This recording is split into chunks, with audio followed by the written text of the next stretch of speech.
In the last video about usability engineering for medical devices, we found out that we actually need to document our user needs, and most importantly, those which are related to hazards, because they are so-called hazard-related use scenarios. And we also want to document the user needs just for the list to be complete. And most importantly, we want some user needs to cover the main user stories of our software, simply because I guess it makes sense to have complete documentation. And auditors, they tend to not look into your code. They often also don't even check your product and use it. They look at your documentation. So regardless of how useful you might think this is, it's good for an auditor to then be able to look at the list of your user needs and actually understand what your product does. So that's pretty cool. And now for our usability engineering documentation, we also learned we need to document these user needs, and we also need to test them. Now I could bore you by showing you the usability engineering standard and going through the requirements step by step. And instead, I'll actually just show you how the actual work looks, which you need to get done as a startup or as any sort of company bringing your medical device to market. And the good news is 80% of usability engineering work for medical device documentation is the summative evaluation. So essentially the test of your user needs, specifically the hazard-related use scenarios. So that was that sounded very complex. We'll actually look at how to document it right now. In the past, this was super complicated because we did it in Google Sheets, and it just sucks to do this in Google Sheets. So in the past, this was actually 3 to 4 videos. Now it's probably just 1 video. So that will be pretty exciting. At least I think so. Now, here in Formwork, we have these 3 user needs, and to recap, we have this first user need, get treatment for depression, and that's related to a hazard, so that's an important one. We have contact customer support, which might be not super important, and we have create an account, log in, and start the first depression course, which is just an all-encompassing user story, which includes many features or many software requirements, so that's cool.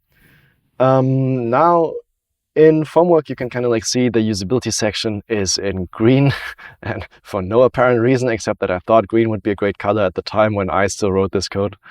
And you can see that actually you have user tests here. So if we go to the user tests, you can see, oh, we don't have any user tests here. And the Formwork data model means you define user needs and you have to link them to user tests. So let's actually look at how creating a user test looks like. Okay, so this form is a bit involved, but essentially you define one test here. So this is not one test where only you have a person and that person only does this one test. The general idea here would be that you have a bunch of people, and the minimum for regulatory compliance is actually 5 people. Some auditors want to see 10 people of your target users, your target patients in this case. And again, we have a depression app, so we should probably have a representative group of people. You could argue, do they really need to have depression, your test users? Maybe not if the difference, if that doesn't make a big difference regarding your app usage, but it should still be a representative group. So probably not your company employees or whatever, because they already know the app. So that's not super useful. And yeah, we actually want to cover, the best case is we have one test covering each user need. That just keeps things simple, even though we can do many-to-many relations in Formwork. So let's actually take a look. Okay, so let's do the first one. Let's do the first one. So the first one is okay, I want to get treatment for my depression. So how do we define the user tests? Start depression course and start getting depression treatment. Okay, so then here we now have to describe the general setup, and this is a good opportunity to pause and actually think about how this user test works and what the hell we're actually doing here. Because again, let's not read the standard, it's a bit boring in this video, and let's instead look at how the actual work looks. Now, the regulatory requirement is that you essentially do something what is called a summative usability evaluation. So you have defined your user requirements, your user needs, which we just looked at. And now best case, just before you launch your app or just before you finish your app, finish developing it, you have to test whether those user needs can actually be fulfilled by your target users. So you have to do a user test. And again, user test, minimum 5 users of your target user, better 10 users. And Now, there are a ton of like adjacent questions. The biggest question of consulting customers usually is like, can we do it on the final product, or can it be like a prototype product? And I guess the unfortunate answer is, best case, it's the final product. So it should be like really, really similar to the final product. Otherwise, you have to redo it before you release, and that kind of like sucks. So in the end, you are still doing waterfall development here. But yeah, usually what I see is like the product is almost done, like development-wise, and then companies do the summative usability evaluation. And that's what we're documenting right now. And that's, again, 80% of the work for usability compliance. So if we get this done, then we're pretty much almost completely done. Okay, thinking back about this, now we need to like define the user tests. And I had started writing this. So, okay, start depression cause and start getting depression treatment. Okay, now what the standard kind of like also wants is like, you have to like describe the general circumstances of this test. Like, will the people get like a smartphone? Is the app already installed, or do they have to install it? All sort of stuff. So that's kind of like, say, people get a smartphone with pre-installed app, for example. App is already launched. Users are logged in, like assuming you have like some sort of login feature in your app. And I'm just making all these assumptions here, right? Like you could do it completely differently. It's not like I am like, not like this is like infinitely, like this always needs to be the case.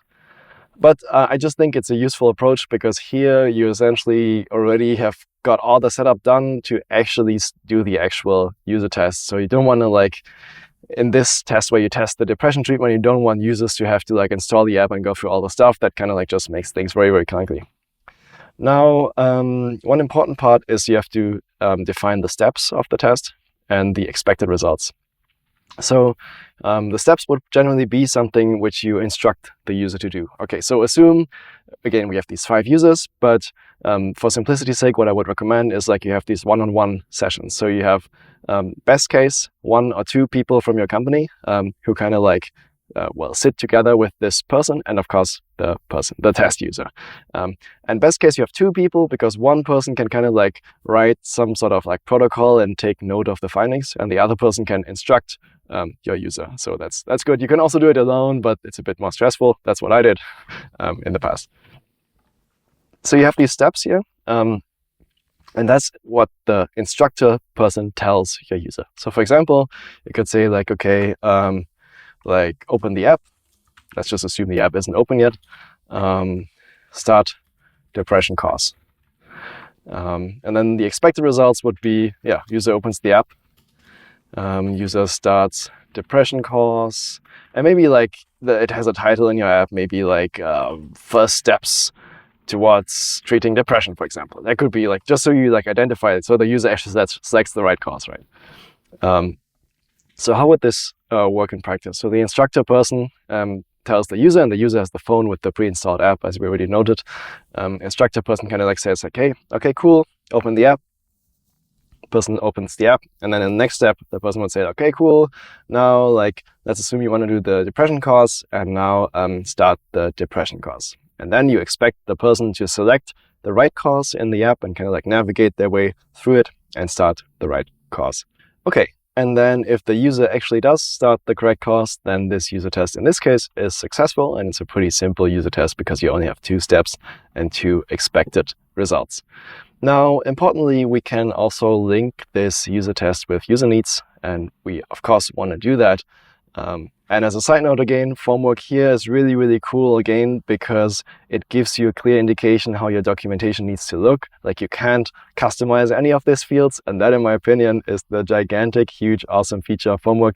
It just tells you like, hey, fill this thing out, and your documentation is complete. And I think that's pretty awesome. You can't like customize these fields and say like, oh, we want another steps text field or so, and that's what other eQMS software packages do, and then things got super messy because now you no longer know, was this a regulatory requirement or was this a weird customization which my company did? Now, in the bottom section, you also see this in practice. So you can see Formwork tells me, hey, I need to link this to user needs and to risk controls, and risk controls are optional, whereas user needs are not, because it doesn't say optional here. And we definitely want to link it to user needs, because if you remember, we had this user need get treatment for depression, which is covered by this test. And technically we could optionally link it to risk controls, but let's actually not do this for now. So let's save this, and that worked. That's awesome. So now in the, I hope I get this right, yeah, in the requirements overview on the left side, you can actually see our user needs. So we had these 3 user needs, and now you can actually see which user needs are covered by user tests. And we've covered the first user need now with this user test. So let's define the next user test. I promise this won't be boring and I'll be faster with this one. Let's do a very simple one. How about contact customer support? Let's do that.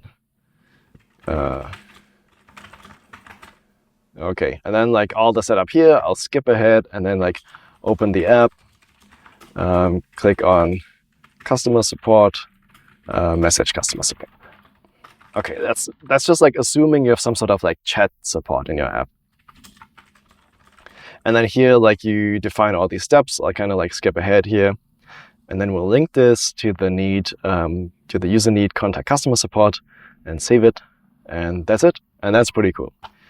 Okay, so now we have these user tests defined, and that's already pretty cool because that puts us in a pretty cool position to actually do the user tests. And we'll be talking about doing the user tests in the next video. But as a quick kind of like reminder, in the past, like if you do like a Google Sheets-based documentation, then this would be hell.